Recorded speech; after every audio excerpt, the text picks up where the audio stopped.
E aí galera do nono ano, tudo bem com vocês? Passando aqui para a gente rever algumas coisas que nós trabalhamos no início deste bimestre. Então lá nós começamos com a introdução à química e nós vimos que química é a parte da ciência que estuda a matéria, a sua composição e as transformações que essa matéria acaba sofrendo. Então nós vimos a definição de matéria. Matéria é tudo aquilo que tem massa e ocupa um lugar no espaço. Então massa, aglomerado de partículas. Lugar no espaço ocupa um certo volume. E essa matéria, então, acaba sofrendo transformações dependendo da energia que ela recebe. E a energia pode ser de vários tipos: energia luminosa, energia térmica, energia sonora, a energia química. Então, essa energia chega na matéria, promove as transformações. O que nós trabalhamos em sala foram as transformações físicas de estado da matéria. E o nosso maior exemplo foi a água. Então nós temos para a água 3 estados físicos bem caracterizados: sólido, líquido e gasoso. À medida que essa água sólida recebe energia, suas partículas se afastam e chegam no estado líquido. Se essa massa de água no estado líquido continua recebendo energia, as partículas se afastam ainda mais, passando para o estado gasoso ou estado de vapor. Lembrando os nomes: transformação de sólido para líquido, fusão; líquido para gasoso ou vapor, vaporização. E aí nós temos vários tipos de vaporização: a evaporação, a ebulição, a calefação. A volta também acontece, claro, diminuindo a quantidade de energia.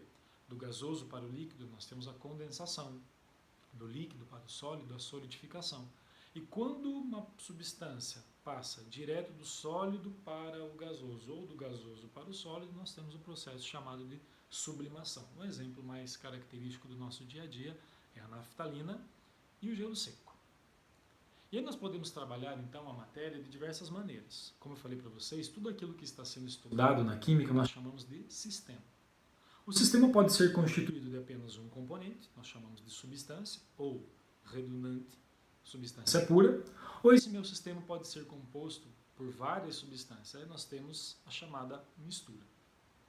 Quando nós temos uma substância, dentro de um sistema, uma única substância fazendo parte, essa substância pode ser classificada de duas maneiras.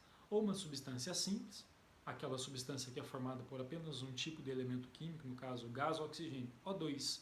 São dois átomos, porém do mesmo elemento químico, oxigênio. H2 são dois átomos do mesmo elemento químico, hidrogênio. Então, uma substância simples.